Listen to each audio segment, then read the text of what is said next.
온 땅이여 하나님께 즐거운 소리를 낼지어다. 그의 이름의 영광을 찬양하고 영화롭게 찬송할지어다. 하나님께 아뢰기를 주의 일이 어찌 그리 어미하신지요. 주의 큰 권능으로 말미암아 주의 원수가 주께 복종할 것이며 온 땅이 주께 경배하고 주를 노래하며 주의 이름을 노래하리이다 할지어다. 아멘. 나같이 자리에서 일어나셔서 찬송가 21장 찬송가 21장을 함께 찬송하시겠습니다.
사도신경으로 신앙 고백하시겠습니다.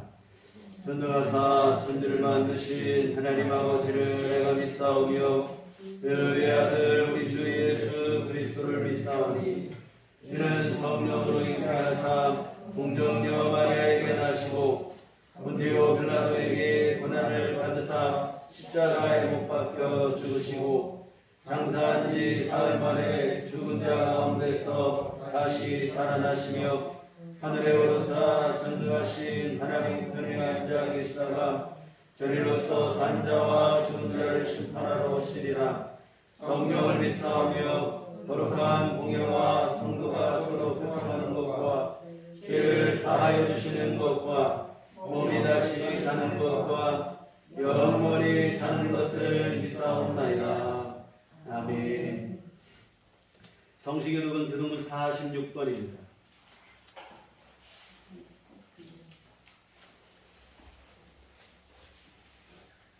교독문 46번 시편 104편의 말씀을 함께 교독하시도록 하겠습니다.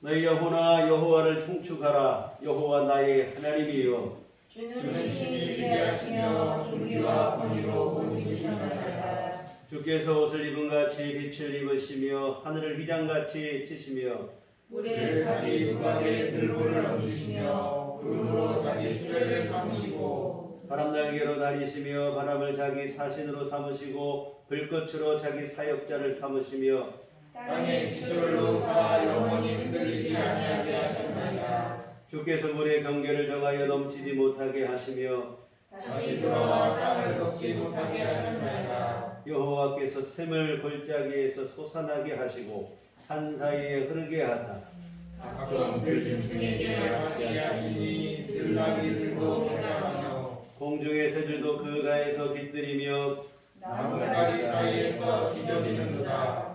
그가 그의 누각에서부터 산에 물을 부어 주시니 주께서 하시는 일의 결실이 땅을 만족시켜 주는도다. 아멘. 구역은 찬송가 5장입니다.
잘 앉아서 기도하시겠습니다. 기도하실 때 목사님 원장님 기도해 주시겠습니다.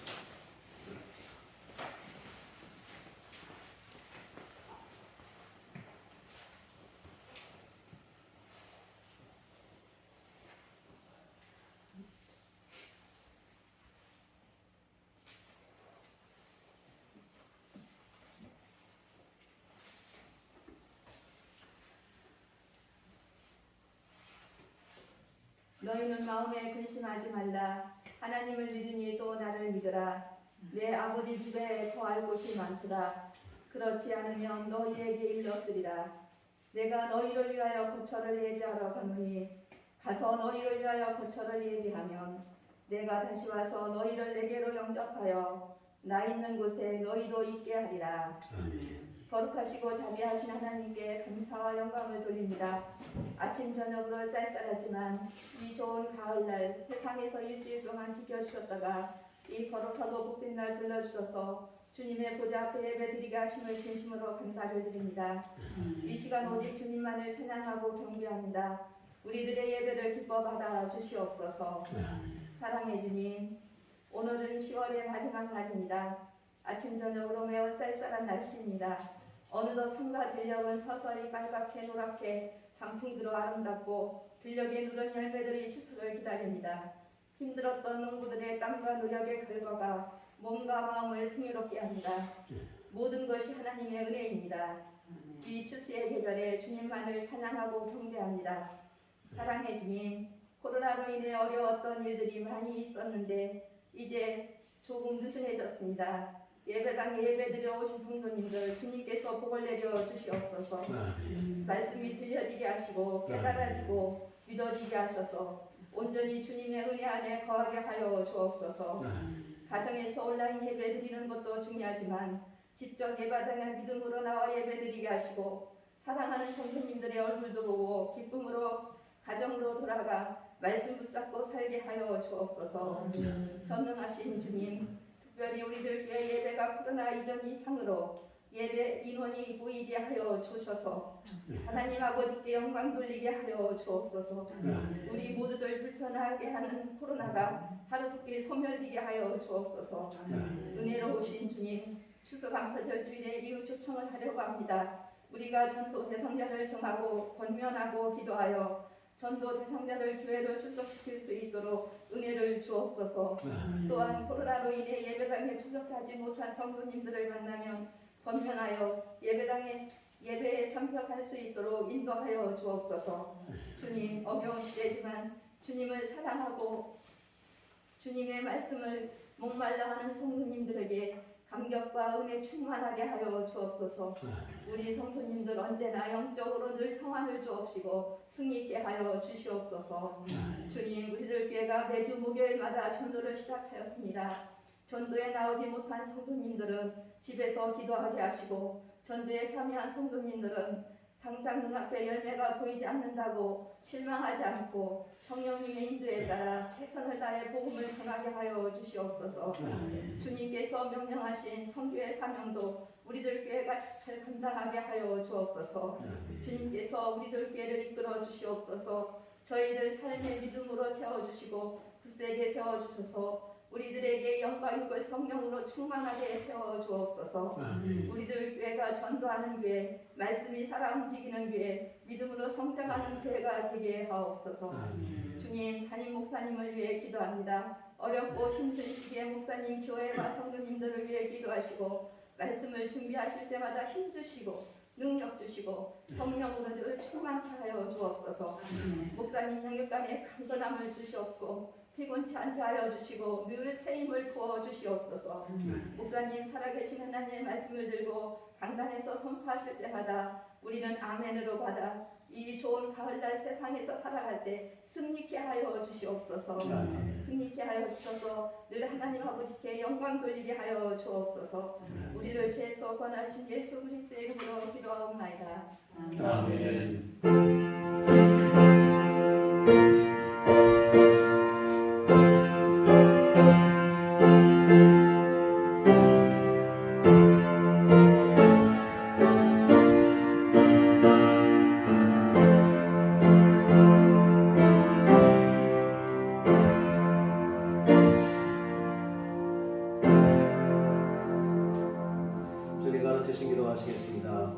하늘에 계신 우리 아버지여, 이름이 거룩히 여김을 받으시오며 나라의 나옵시며 뜻이 하늘에서 이룬 것 같이 땅에서도 이루어지리라.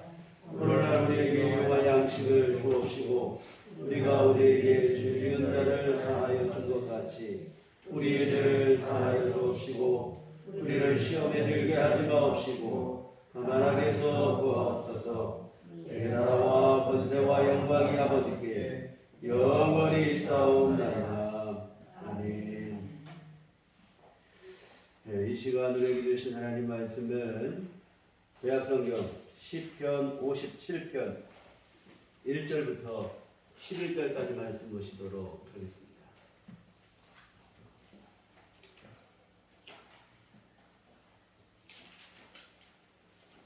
시편 57편 1절에서부터 마지막 11절까지 말씀을 보시도록 하겠습니다. 다 같이 한 목소리로 함께 합독하시도록 하겠습니다. 하나님이여 내게 은혜를 베푸소서. 내게 은혜를 베푸소서. 내 영혼이 주께로 피하되 주의 날개 그늘 아래에서 이 재앙들이 지나기까지 피하리이다. 내가 지존하신 하나님께 부르짖으며 곧 나를 위하여 모든 것을 이루시는 하나님께로다. 그가 하늘에서 보내사 나를 삼키게 하는 자의 이방에서 나를 구원하실지라. 하나님이 그의 인자와 진리를 보내시리로다. 내 영혼이 사자들 가운데에서 살며 내가 불사르는 자들 중에 누웠으니 곧 사람의 아들들을 지내라. 그들의 이는 창과 화살이요 그들의 혀는 날카로운 칼 같도다.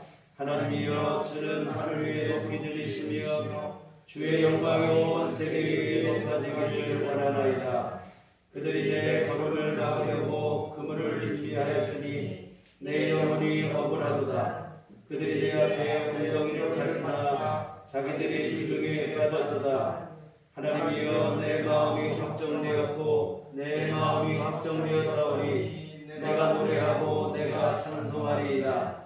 내 영광아 깰지어다. 기파야 수금아 깰지어다. 내가 새벽을 깨우리로다. 주여 내가 만민 중에서 주께 감사하며 문 나라 중에서 주를 찬송하리이다. 무릇 주의 인자는 커서 하늘에 계시고 주의 진리는 궁창에 이르나이다. 하나님이여 주는 하늘 위에 높이 계시며 주의 영광이 온 세계 위에 높아지기를 원하나이다. 아멘. 우리 주님의 은총과 평강이 교회 여러분과를 함께 하시기를 기원합니다. 요즘 오징어 게임이라고 하는 드라마가 세계적으로 선풍적인 인기를 얻고 있는데요. 저는 아직 보지는 못했는데 어린 시절 즐겨 놀던 놀이들이 드라마의 주요 소재가 되고 있다고 합니다. 이 드라마 제목이기도 한 오징어 게임은 특히 남자아이들이 단체로 즐기던 아주 인기 있는 놀이였습니다. 그런데 이 드라마에 소개되지는 않았지만 아무런 준비물이 없어도 사람만 모이면 즐길 수 있던 어린 시절의 놀이가 있어요. 바로 숨바꼭질 놀이입니다. 술래를 피해서 몰래 숨는 게임인데 술래에게 들킨 사람이 다시 이제 술래가 되는 그런 놀이입니다. 사실 이거 들켜서 붙잡혔다고 해도 벌칙이라고 해봐야 술래가 되는 것밖에는 없는데도 불구하고 이 얼마나 가슴 졸이며 숨었는지 몰라요. 술래의 발자국 소리가 점점 가까워져 오면 얼마나 가슴이 조마조마한지 자기 심장 소리가 들릴 정도입니다. 여하튼 누구 몰래 피해서 숨는다는 것은 이 가슴 졸이는 일인 것은 분명해요. 하물며 이 잡히면 죽을 수밖에 없는 상황에서 죽음을 피해서 숨는 일은 이게 얼마나 더 가슴 졸이고 떨리는 일인지 몰라요. 그런데 오늘 본문이 바로 그런 상황에서 기록된 시편입니다.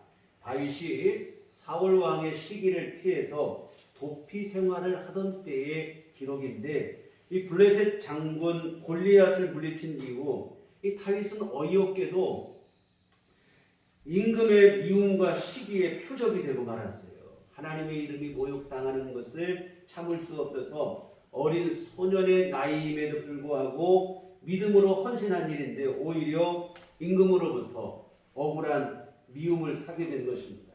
결국에는 이 임금의 분노가 더 크게 달하다 보니까 어쩔 수 없이 피해 다니는 도피 생활을 하게 되는데 오늘 본문 표제에 보시면 다윗이 사울을 피하여 굴에 있던 때라고 이렇게 되어 있어요. 이 다윗이 사울을 피해서 이제 도피 생활을 하는데 이 도피 생활하는 중에 동굴에서 있었을 때가 두 번이 있습니다. 이 도피 생활 초기에 이 아둘람 굴에 있었고 이 중반부쯤에는 엔겔이라고 하는 굴에서 생활을 했었어요. 근데 오늘 본문의 배경은 그 두 번 중에서 후자 이 엔겔이 굴에 지냈을 때일 것으로 추정을 합니다. 왜냐하면 아둘람 굴에 있었을 때는 별다른 사건이 일어나지 않고 잠시 거기 머물다 갔다 이런 정도의 기록밖에 없어요. 그런데 엔겔이 굴에 있었을 때는 오늘 본문의 내용과 아주 흡사한 그런 큰 위기가 있었던 때입니다. 사람들이 다윗이 엔게디 광야 이곳에 숨어들게 되니까 이 다윗이 그곳에 있다는 것을 다윗을 찾아 쫓아다니는 사울 왕에게 고발을 한 거예요. 이 고발을 듣고 사울은 군사 3,000명을 이끌고 엔게디 광야를 수색하는 거예요. 여러분 3,000명의 군사를 가지고 이잡듯 수색을 하면 이게 잡히는 것은 시간 문제입니다. 이 엔게디는 계곡으로 이루어져 있는데 가운데 계곡물이 흐르고 양쪽 피탈면에 자연적으로 생성된 동굴들이 많이 있어요. 그런데 여러분 이 계곡을 조금만 벗어나면 허허벌판이 피할 수 있는 곳이 마땅치가 않습니다. 게다가 더 문제는 뭐냐면 이때 다윗은 혼자 몸이 아니었다는 거예요. 다윗에게 이때만 해도 벌써 600명 가량의 사람들이 모여들었어요. 그러니 혼자 몸이라면 어디라도 숨어서 목숨을 보존할 수 있겠으나 600명의 인원이 수색자를 피해서 숨는다는 것은 거의 불가능한 일입니다. 지금의 상황은 이제 다윗이 꼭 도간에 든 쥐와 똑같은 상황이 된 거예요. 일단은 자연적인 동굴이 있다 보니까 동굴 속으로 피해보긴 하지만 이게 안전한 방법이 되지를 못해요. 시간 문제일 뿐이지 잡히는 것은 분명한 사실입니다. 뭐 그렇다고 처음부터 순순히 붙잡힐 수는 없으니까 지푸라기라도 잡는 심정으로 숨는 것이지만 안전을 보장할 수가 없습니다. 이런 상황, 이 절체절명의 위기 상황에서 오늘 본문이 기록되어 있는데 4절에 보시면 내 영혼이 사자들 가운데서 살며 내가 불사르는 자들 중에 누웠으니 곧 사람의 아들들 중에나 그들의 이는 창과 화살이요 그들의 혀는 날카로운 칼 같도다. 이 사자와 같은 포악한 자들 가운데 있고 불사르는 자들 가운데 있다. 여러분 이거 참 불안한 일 아닙니까? 주변에 사자들 같이 그냥 이런 사람들이 있고 이 불을 놓는 사람들처럼 위험천만한 사람들 사이에 있다. 뭐 그들의 이빨은 창과 화살 같고 그들의 혀는 날카로운 칼과 같다고 그랬어요. 이 사울과 다윗을 쫓는 그 군사들의 그 포악함을 표현한 내용이 되어지겠죠. 이와 같은 두려울 수밖에 없는 상황입니다. 여러분, 절대 권력자인 임금이 군대를 동원하여 뒤쫓는 상황이라면 이것은 죽은 것이나 다를 바가 없는 상황입니다. 참 위급한 상황이고 이 원망이 나오고 절망이 나오기 충분한 상황입니다. 사실 여러분, 다윗은 이미 하나님으로부터 기름 부음을 받았던 사람입니다. 여러분, 기름 붓는다. 우리는 뭐 기름을 머리에 기름 붓는다는 게 우리는 별로 볼 수 있는 일이 아닌데 머리에 기름을 붓는 경우는 뭐냐면 선택의 의미를 말하는 거예요. 누군가를 어떤 인물을 선택할 때 머리에 기름 붓는데 세 가지 경우입니다. 제사장을 선택할 때, 또한 선지자를 택할 때, 하나님 이스라엘의 임금을 택할 때 머리에 기름을 부어요.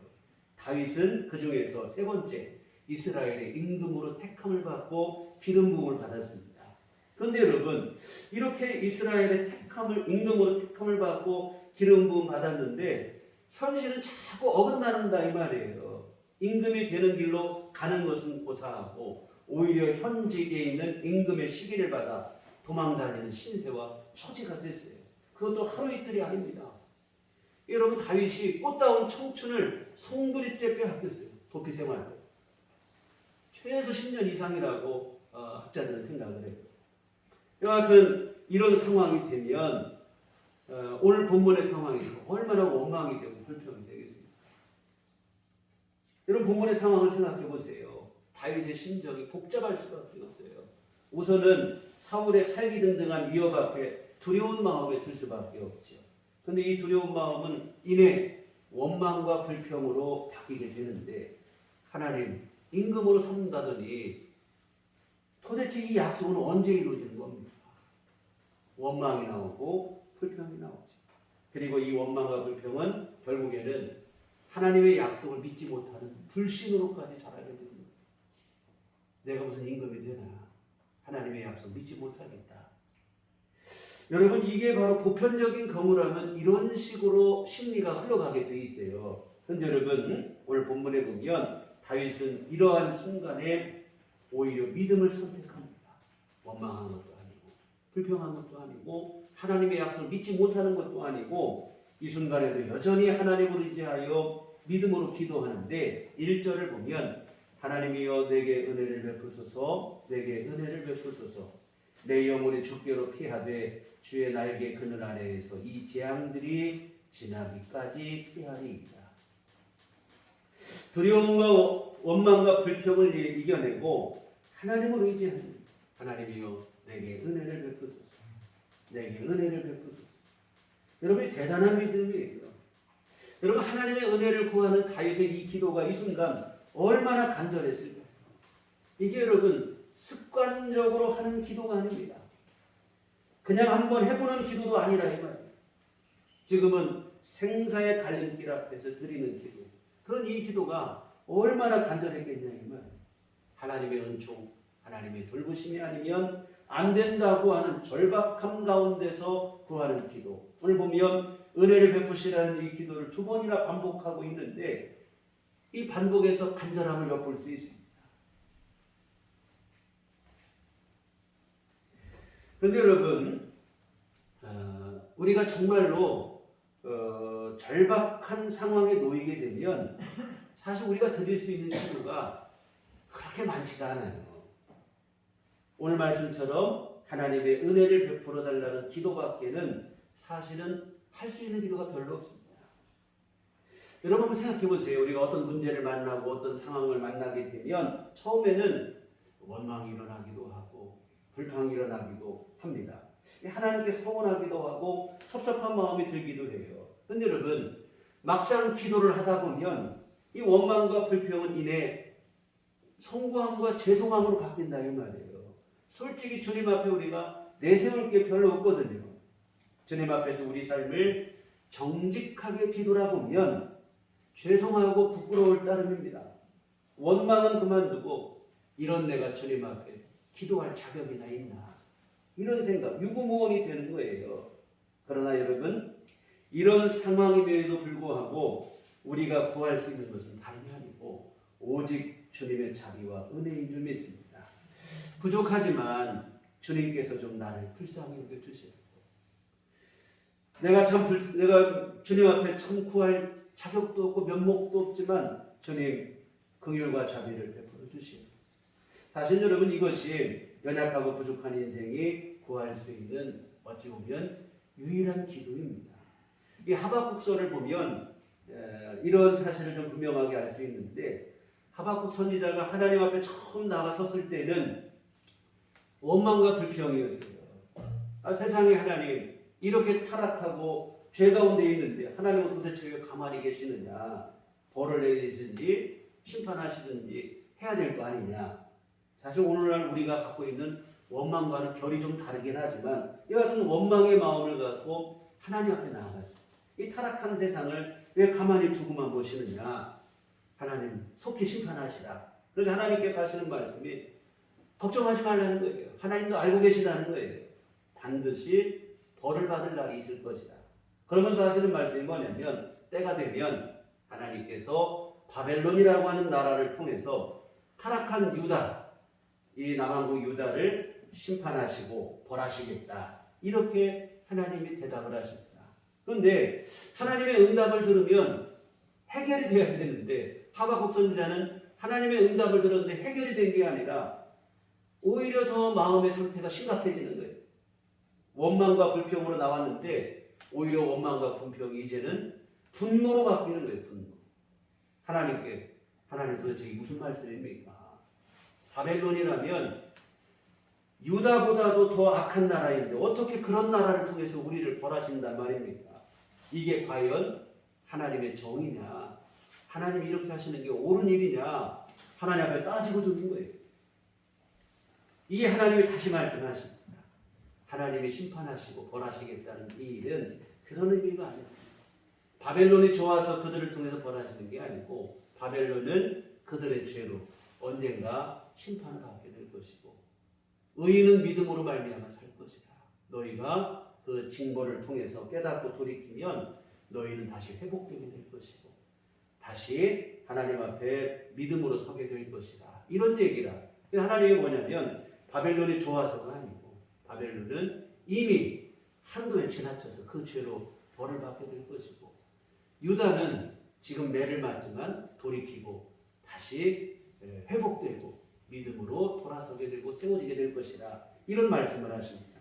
하나님의 이 말씀을 듣고 나니까 하박국이 결국은 하나님의 뜻에 불복을, 처음에 가졌던 원망과 불평 없어요. 자기가 정의를 내세우면서 분을 냈던 분노도 없습니다. 그저 이제는 하나님의 뜻이 그대로 이루어지기를 기도하는 거예요. 하나님께서 계획하신 일이 속히 이루어지기를 기도합니다. 바벨론을 통해서 이 나라를 심판하시고 벌하실 거 하나님 그 일을 속히 이루어주시라. 이런 기도를 합니다. 그러면서 이런 기도를 하는 중에 하박국 선지자가 한마디 덧붙여 구하는 기도가 있는데 바로 뭐냐면 주님의 긍휼하심이에요. 하박국서 3장 2절에 보면 하반절에 진노 중에라도 긍휼을 잊지 마옵소서. 바벨론을 통해 징계하시는 건 어쩔 수 없다는 거예요. 마땅하고 당연한 일이다. 우리가 잘못했으니까 벌 받는 거 맞다 이 말이에요. 그러나 다만 그런 진노 중일지라도 하나님께서 긍휼을 잊지 마시고 우리에게 불쌍히 여겨주시라. 이런 기도를 드리는 거예요. 이와 같은 하박국 선지자가 처음에 하나님 앞에 나갈 때는 원망과 불평, 나중에는 원망과 불평이 분노로까지 격화되었습니다. 그러나 기도를 하면서 하나님의 뜻을 알게 되니까 이건 원망할 일도 아니고 불평할 일도 아니고 분노할 일은 더더욱 아니고 자신의 연약함과 부족함을 인정할 수밖에 없고 하나님 앞에 할 말이 없어요. 그럼에도 불구하고 하박국은 하나님께 구하는데 다름 아닌 주님의 긍휼을 구하는 것입니다. 하나님의 은혜에 의지하여 긍휼과 자비를 구하는 것. 사실은 여러분 이것이 바로 우리가 구할 수 있는 진짜 기도예요. 하나님 앞에서 우리의 실체를 정확하게 깨달은 사람은 어떤 기도를 드리게 되는가? 우리가 뭐 막 요구하는 자 이런 거 있을 수가 없어요. 그저 주님의 은총을 의지하여 하나님의 긍휼하심, 주의 자비를 베풀어 주시기를 기도하는 겁니다. 사실 우리가 기도할 자격도 안 되는 타락한 인생이에요. 다만 주님의 긍휼과 자비를 의지하여 은혜를 구하고 살아가는 줄 믿습니다. 정말로 여러분, 우리가 어떤 날에는 기도하기 위해 손을 모아보지만 무슨 기도를 어떻게 해야 될지 모르겠을 때가 있습니다. 기도하는 것 자체가 송구스럽고 죄송할 때가 있어요. 내 자신이 너무 부족하고 면목이 없어서 이 기도할 염두조차 안 날 때가 있습니다. 정말 이럴 때가 있어요. 그런데 여러분, 이때를 여러분이 조심하셔야 돼요. 이 겸손인 줄 알지만 지나친 겸손은 교만의 또 다른 모습에 불과할 따름이다 이 말이에요. 겸손한 게 아니라 내 스스로 자격을 갖춰야 기도할 수 있다라고 하는 교만한 생각이 그 밑에 깔려 있는 거예요. 자칫하면 이게 스스로 속을 수 있는 일인데요.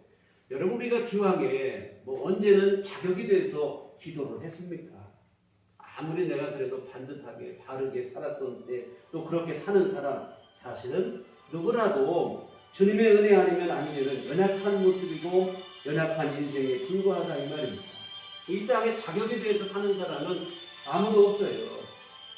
자격이 없기는 매 한 가지라 이 말입니다. 다만 주님의 긍휼과 자비를 의지하여 살아가는 것이고 주의 은혜를 의지하여 기도하는 것인 줄 믿습니다. 여하튼 우리가 주님의 긍휼과 자비를 의지하여 기도하는 것이고, 그래서 우리가 할 수 있는 기도는 뭐냐면 하나님 나에게 은혜를 베풀어 주시라. 이 기도가 사실은 가장 정직하고 진실한 기도인 줄 믿습니다. 사랑하는 성도 여러분, 살다 보면 우리가 막다른 골목에 다다른 것 같은 막막한 날이 있기 마련이에요. 그런데 그때 더 문제는 뭐냐면 이 모든 것이 내 잘못인 것 같아서 주님 앞에 기도할 용기마저 나지 않을 그때입니다. 기도할 자신도 없고 면목도 없고 그렇게 되는데, 그러니까 여러분, 그때 우리가 기억해야 될 것은 뭐냐면 우리 주님의 긍휼과 자비하심인 줄 믿습니다. 긍휼과 자비가 풍성하신 우리 주님은 이러한 때일지라도 그러한 상황일지라도 우리가 주님의 긍휼과 자비하심을 의지하여 주의 은혜를 구하며 기도로 나오기를 원하신다고 하는 사실입니다. 이 사실을 잊지 않았으면 좋겠습니다. 그래서 우리가 절망하고 낙심할 일이 아니라 사실은 그때가 진짜로 기도해야 할 때인 줄 믿습니다. 주님의 은혜를 구하는 가장 진실한 기도, 우리가 그때 주 앞에 나아가서 그 기도로 주님의 은혜를 입으셔야 될 줄 믿습니다. 여하튼 오늘 다윗도 절체절명의 순간 주님의 은혜를 간절히 구하는, 하나님은 내게 은혜를 베푸소서, 가장 간절하고 진실하고 겸손한 기도인 줄 믿습니다. 사실 다윗은 하나님 앞에 뭐 내세울 것이 없는 사람은 아니었던 것 같아요. 하나님의 영광을 위해서 골리앗과 맞서 싸울 정도로 그런 자신의 믿음의 헌신이 있는 사람입니다. 그러나 다윗은 자신의 그와 같은 헌신했던 충성 이런 것을 내세우지 않고 다만 겸손히 주님의 은혜를 구하고 참 진실한 믿음의 기도를 드리고 있습니다. 그 다윗의 믿음은 이어지는 기도에서도 그대로 나타나는데 1절 하반절을 보시면 내 영혼이 주께로 피하되 주의 날개 그늘 아래에서 이 재앙들이 지나기까지 피하리이다. 앞에서 말씀드린 것처럼 지금 뭐 다윗이 동굴에 피신하긴 했지만 사실 사울의 수색 앞에서 안전이 보장되지 않아요. 잡히는 것은 시간 문제입니다. 이 동굴은 다윗에게 지금 안전한 피난처가 되지 못해요. 그런데 여러분, 결과적으로 보면 다윗은 붙잡히지를 않았어요. 이 위기를 극복을 합니다. 이 꼼짝없이 붙잡혀서 죽게 될 상황인데 죽지를 않아요. 어떻게 이런 일이 가능했을까요? 다윗이 정말로 피한 곳은 동굴이 아니라 하나님 자신이었기 때문인 줄 믿습니다. 오늘 말씀에 내 영혼이 주께로 피한다고 그랬어요. 몸은 비록 동굴에 피했지만 다윗이 진짜로 피한 곳은 하나님입니다. 동굴이 아니라 하나님이 다윗의 진정한 피난처가 된 줄 믿습니다. 오늘 우리에게도 진정한 피난처는 오직 하나님이심을 믿으시기를 부탁을 드립니다. 돈도 사람도 권세도 명예도 진정한 피난처가 되지 못해요. 우리 영혼의 안전을 보장할 수 있는 진정한 피난처는 오직 하나님의 은총 아래인 줄 믿습니다. 다시 말씀드리지만 본문의 상황에서 동굴은 명목상일 뿐이에요. 안전한 도피처가 되지 못합니다. 다윗이 진짜로 숨은 곳은 바로 하나님이에요. 주의 날개의 그늘 아래 피한다고 했어요. 언제까지? 모든 재앙들이 다 지나갈 때까지 주의 날개의 그늘 아래 피하겠다고 했습니다. 여러분 붙잡힐 것이 분명한 상황이에요. 동굴에 숨어봤자 소용이 없는 상황인 것을 다윗 자신 우리보다 더 정확하게 알고 있죠. 그러나 다윗은 이와 같은 불가능의 상황이지만 절망하지 않습니다. 이유는 동굴이 아니라 하나님의 날개 그늘이 자신에게 진정한 피난처가 될 것을 알고 있기 때문인 줄 믿습니다. 이 하나님의 보호하심에 대한 확신이 있었기 때문에 그래요. 이 주의 날개 그늘 아래 피한다는 것은 이 날짐승들이 적으로부터 새끼를 보호하는 방법에 대한 비유적 표현입니다. 어린 시절 봄이면 이 어미닭이 알을 품고 병아리를 깝니다. 그러면 이 어미닭이 병아리를 데리고 한가롭게 마당을 다니고 이거 시골에서 우리 흔히 보던 광경입니다. 여하튼 어미닭과 함께 노니는 병아리를 보면 이 평온한 그 자체지요. 근데 여러분 갑자기 고양이가 나타났다든지 이런 적이 위협이 나타나면 어미닭이 어떻게 하냐면 지체하지 않고 병아리들을 자기 날개 아래로 모으는 거예요. 자신의 날개로 새끼 병아리를 방패 삼아서 보호를 하는 것입니다. 그리고 이렇게 어미 날개 아래 피한 병아리는 어떤 위협과 적으로부터도 안전하게 보호를 받는 것입니다. 이처럼 병아리가 어미 날개 아래 피하는 것처럼 다윗 자신도 하나님께 피하겠다는 거예요. 언제까지? 모든 재앙이 지나갈 때까지 내가 주님의 날개 그늘 아래 피하겠다는 것입니다. 사랑하는 성도 여러분, 무슨 일을 당하더라도 즉시로 주님을 의지하시기 바랍니다. 모든 고난과 시련이 끝날 때까지 나는 주님만 의지하겠다고 하는 믿음을 분명히 하셨으면 좋겠습니다. 이 병아리는 위험을 감지하면 어떻게 자기가 살아보려고 노력하지 않아요. 무조건 하고 즉시로 어미 날개 아래로 피합니다. 주저할 게 없어요. 우리도 그러해야 될 줄 믿습니다. 무슨 일을 만나든지 즉시로 주님 앞에 나와 기도하시되 아까 말씀드린 것처럼 주님의 은혜를 구하시기를 부탁을 드립니다. 그리고 이런 기도는 언제까지 계속되는가? 모든 고난과 시련을 다 극복하고 지나가고 이겨낼 때까지 계속되어져야 될 줄 믿습니다. 어미 날개 아래 피한 병아리들은 이 적들과 위험 요소가 제거될 때까지 꼼짝하지 않고 거기에 피하는 것입니다. 우리의 믿음도 이러해야 됩니다. 모든 고난과 시련을 극복할 때까지 계속해서 주님을 의지해야 될 줄 믿습니다. 주의 날개 그늘 아래서 이 재앙들이 지나기까지 피하리이다. 오늘 우리의 다짐과 고백이 되시기를 주의 이름으로 부탁을 드립니다. 이 사실 다윗의 도피 생활은 하루 이틀이 아니었습니다. 앞에서도 말씀드린 것처럼 젊은 청춘을 다 바쳤어요. 그리고 오늘 본문의 상황에서 이 도피 생활이 앞으로 언제 끝날지 기약이 없어요. 언제 끝난다고 약속을 해주면 좋은데 그런 기약이 없다 이 말입니다. 한 고비 넘었나 싶으면 또 다른 고비가 기다리고 있고 고난과 시련이 연거푸 계속해서 오는 거예요. 여러분 얼마나 이게 지치기 쉽냐 이 말입니다. 우리가 한 번은 어쩌면 이겨낼 수 있어요. 한두 번은 내가 믿음으로 이겨내고 극복하지만 이 고비가 계속되면 나중에는 아주 힘든 문제로 쓰러지는 게 아니고 작은 일 해도 그냥 실망이 되고 실족이 될 수가 있다 이 말입니다. 지치기 쉽다 이 말이에요. 그러나 여러분 다윗은 이런 상황 속에서 변함없이 하나님을 의지할 것을 각오하고 다짐을 했습니다. 나 이 모든 재앙이 지날 때까지 주의 그늘 아래 날개 그늘 아래 피하겠습니다. 나는 이 모든 재앙 어떤 재앙이 어떤 문제가 오든지 나는 주님 안에 거할 것을 각오하고 다짐합니다. 나는 그렇게 하겠습니다. 이 참 이게 얼마나 믿음직스러운 고백이에요. 여러분 이 믿음만 분명하다면 이미 그 사람은 승리한 것과 다름없는 일인 줄 믿습니다.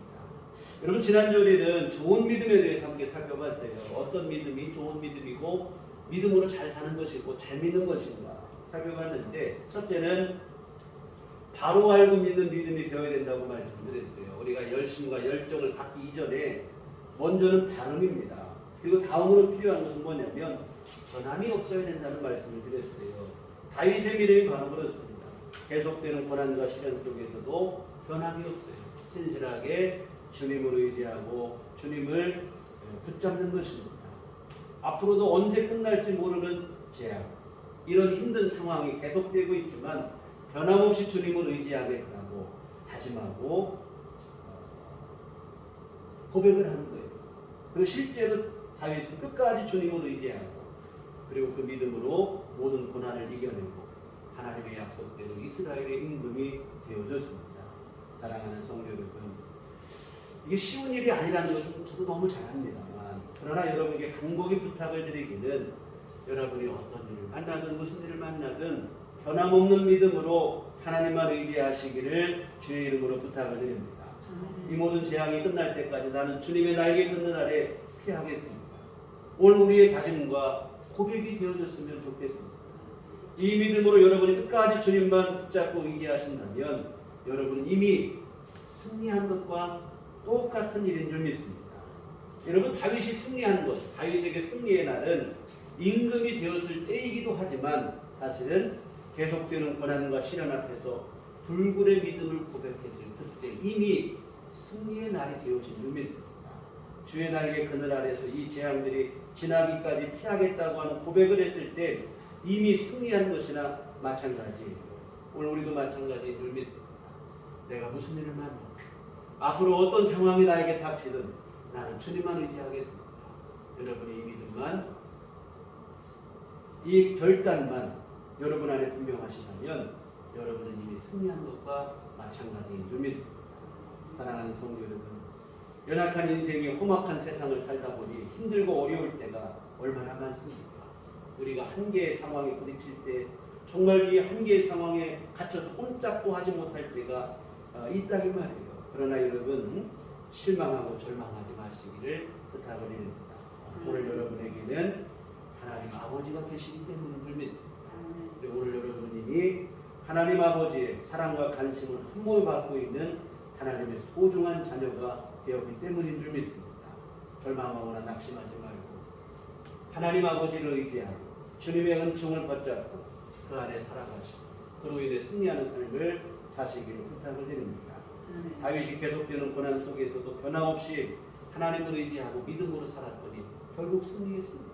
그런데 여러분, 다윗이 이처럼 이 계속되는 고난과 시련 속에서도 변함없이 하나님을 의지할 수 있었던 데는 이유가 있어요. 아까 앞에서 말씀드린 것처럼 하나님으로부터 이미 이스라엘의 임금이 될 것을 약속으로 받았기 때문에 그렇습니다. 기름 부음 받아서 앞으로 이스라엘의 임금이 될 것이다. 이 약속을 받았으므로 자신은 지금 어떤 일이 앞에 있고 어떤 상황을 만나도 이 약속 때문에 잘못될 수 없다는 거예요. 반드시 하나님이 이 모든 상황을 이기고 그 약속을 이루어 주실 것이다 하는 그 믿음이 그 안에 있어요. 그러다 보니까 계속되는 고난과 시련, 어려움 그 가운데서도 실망하거나 좌절하지 않고 변함없이 하나님을 의지했는데 오늘 저와 여러분에게도 귀중한 하나님의 약속이 있습니다. 바로 예수 그리스도 안에서 방금 말씀드린 것처럼 오늘 우리 모두가 하나님의 자녀가 되었다고 하는 사실인 줄 믿습니다. 그리고 하나님의 자녀가 되었다는 것은 상속자가 됐다는 뜻입니다. 하나님 나라와 그 나라에서 누리게 될 영생을 유업으로 받게 될 상속자가 됩니다. 이 약속이 우리에게 있어요. 이 약속이 여러분에게 있기 때문에 오늘 저와 여러분은 절대로 잘못될 수가 없는 줄 믿습니다. 물론 잠깐 어려움은 있을 수 있겠으나 결국에는 반드시 하나님의 약속대로 승리하여 영원한 생명과 영광을 받아 누리게 되어질 줄 믿습니다. 그래서 여러분, 이 약속을 붙잡고 여러분이 무슨 일을 만나든 어떤 상황이 여러분 안에 닥치든 실망하거나 절망하지 않고 계속 주님을 신뢰하시기를 부탁을 드립니다. 그래서 여러분, 오늘 다윗이 이 모든 재앙들이 지나갈 때까지 나는 주의 날개 그늘 아래 피하겠습니다 했던 그 믿음처럼, 그 믿음의 고백처럼 오늘 여러분도 내가 무슨 일을 만나도 내가 정말 주님만은 놓지 않겠습니다. 내가 끝까지 주님만을 붙잡고 믿음으로 살겠습니다. 여러분 이것이 여러분 안에 분명하기를 부탁을 드립니다. 그렇다면 여러분이 그로 인해서 주 안에 승리하는 삶을 살게 되어질 줄 믿습니다. 우리 예배 후에 함께 부르게 될 설교 후에 함께 부르게 될 찬송가 419장의 3절에 가서 보면 주 날개 및 참된 기쁨이 있는 고달픈 세상길 가는 동안 나 거기 숨어 돌보심을 받고 영원한 안식을 얻으리라. 이런 가사가 있습니다. 여러분 주님의 날개 그늘 안에 기쁨이 있고 참된 안식이 있습니다. 우리가 고달픈 세상을 살아가지만 우리가 주님의 날개 그늘 우리 주님을 피난처로 삼아 그 안에 믿음으로 거할 때 주님이 주시는 안식을 누리게 되고 험악한 세상 속에서도 평강을 누리는 삶을 살아가게 되어질 줄 믿습니다. 그와 같은 나는 오직 주님만을 의지하겠습니다. 나는 주님만을 붙잡고 무슨 일을 만나도 어떤 일이 있어도 믿음으로 주를 의지하겠습니다 하는 믿음과 각오가 오늘 여러분 안에 분명하게 되시기를 주의 이름으로 부탁을 드립니다. 기도하시겠습니다. 하나님 아버지, 오늘 다윗의 믿음의 고백처럼 오늘 우리도 하나님 앞에 굳건한 믿음으로 설 수 있게 하여 주시옵소서. 무슨 일을 만나고 어떤 어려움이 있고 어떤 고난과 시련이 닥친다 할지라도 우리의 믿음 변치 않게 하여 주시옵소서. 주님만을 의지하게 하여 주시옵시고 주님만을 붙잡고 끝까지 나가겠다고 하는 믿음이 변함이 없게 하여 주시옵소서. 그리하여 주님의 날개 그늘 안에서 주께서 주시는 참된 기쁨을 누리게 하시고 영원한 안식을 누리는 삶이 될 수 있도록 도와주시옵소서. 우리가 고달픈 세상 험한 세상을 살아가지만 우리 주님의 날개 그늘을 피난처 삼아 그 가운데 주님이 주시는 안식을 누리는 삶이 될 수 있도록 주여 도와주시옵소서. 예수님 이름으로 기도했습니다. 아멘. 찬송가 우리 419장 찬송가 419장 찬송하시겠습니다.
좋으신 아버지 은혜를 감사를 드립니다. 오늘도 우리에게 복된 주일을 허락하시고 주께 나와 함께 예배하게 하심을 감사를 드립니다.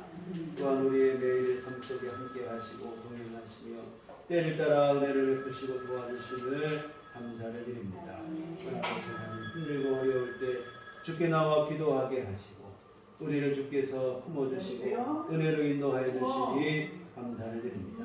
하나님 아버지, 귀하신 모든 은총 감사하며 주 앞에 이 헌금을 드립니다. 우리 하나님 아버지 기뻐 받아 주시옵시고 귀한 헌금 쓰이는 것에 하나님의 선하신 역사와 귀하신 일들이 이루어지게 주여 복을 내려 주시옵소서. 또한 아버지 하나님, 귀한 예물 드린 손길마다 또한 오늘도 시간과 정성과 또한 아버지 하나님이여 몸과 마음을 드려 주 앞에 예배한 모든 심령들도 주께서 기뻐 받아 주시옵소서. 한량없는 주의 은총 베풀어 주시옵시고 주 안에 믿음으로 승리케 하시되 특별히 아버지 무슨 일을 만나도 우리 주님을 의지할 수 있는 믿음 허락하여 주시오. 우리 주님 안에서 참 평강과 주님 주신 위로와 안식을 누리는 삶을 살아가기에 부족하도록 주여 복을 내려 주시옵소서. 하나님 아버지, 또한 주님 앞에 늘 구하는 기도마다 우리 주님의 도움을 얻기에 부족함이 없게 도와 주시옵소서. 우리가 구하고 바라는 것보다 더 귀하고 좋은 것으로 우리에게 허락하여 주시오. 우리 주님이 주시는 참된 기쁨과 안식과 기쁨을 누리는 삶이 될 수 있도록 주여 도와 주시옵소서. 하나님, 또한 특별히 주님 앞에 건강을 위해서 기도하는 심령들 기억하시고 하나님 아버지께서 권능의 손길로 친히 안수하여 주시어 모든 질병이 떠나가게 하시고 연약한 것은 고침받게 하여 주시어서 주님 주시는 새 힘을 얻게 하시고 건강으로 생활할 수 있도록 주여 도와 주시옵소서. 하나님, 특별히 코로나로 이 전염병으로 어려운 때에 항상 주께서 우리를 붙잡아 주시어서 강건함 속에 생활하게 하시고 하나님 주시는 건강을 통해서 우리 일상을 영화롭게 잘 누릴 수 있도록 주께서 도와주시옵소서. 하나님, 또한 주님 앞에 경제적인 문제로 기도하는 일도 있습니다. 우리 하나님께서 붙들어 주시고 귀한 가정마다 복을 내려 주시어서 필요한 모든 것 공급하여 주시옵시고 하나님의 은총 가운데 풍요로운 은혜를 누리는 삶이 될 수 있도록 도와주시옵소서. 하나님, 또한 우리 앞으로 한 주간 살아갈 때도 우리 주님과 동행하게 하시고 하나님의 보시는 인도하심과 보호하심 속에 거하게 하여 주시옵소서. 우리 무슨 일을 만나고 어떤 상황에 놓이든 우리 주님과 동행하게 하심으로 주 안에서 평강을 누리게 하시고 이기고 승리하는 삶을 살아갈 수 있도록 도와주시옵소서. 또한 아버지 하나님, 어느 곳에 있든지 누구를 만나든지 그리스도의 향기를 바라는 그리스도인 합당한 삶을 살아갈 수 있도록 도와주시옵소서. 예수님의 이름으로 기도했습니다. 아멘. 교회 소식 시간입니다. 우리 서로 인사하실 때 주님만 바라봅시다. 주님만 바라봅시다. 네, 매주 목요일 오후 2시에 전도 모임이 있습니다. 그리고 전도 물품이 로비에 항상 준비되어 있습니다. 여러분 가지고 가시고 개인적으로 전도 모임에 못 나오시더라도 생활 속에 전도하시면 고맙겠습니다.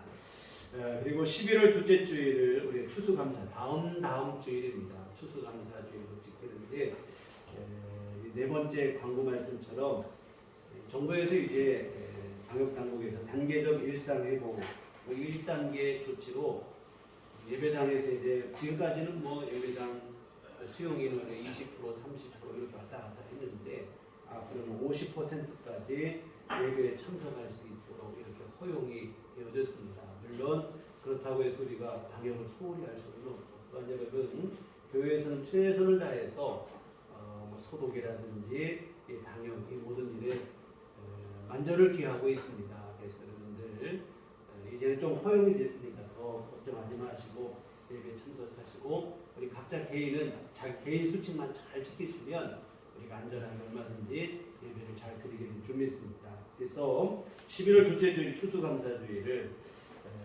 인원이 더 모일 수 있고 이렇게 허용이 됐으니 우리 주변에 초청하실 분이 있으면 함께 초청하고 초대하셔서 같이 예배 드릴 수 있도록 이렇게 협조해 주시면 고맙겠습니다.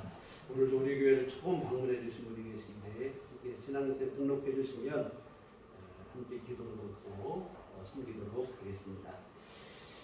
우리 다 같이 자리에 일어나셔서 평안을 너에게 주노라 서로를 축복하시며 함께 찬양하시도록 하겠습니다.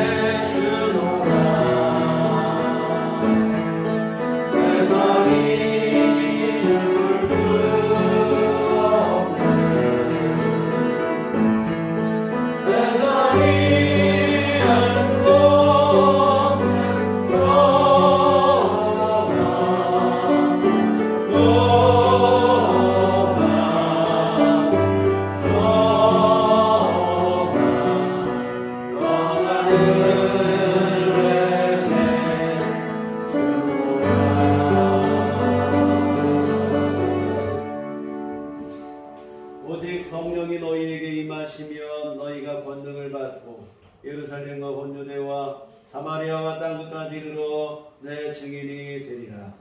우리가 주의 증인이 되겠습니다.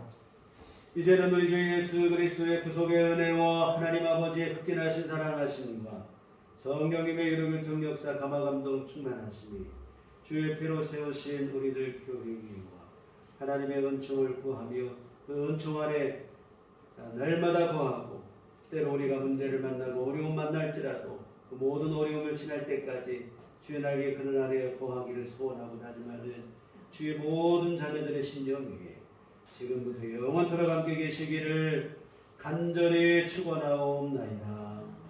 아멘.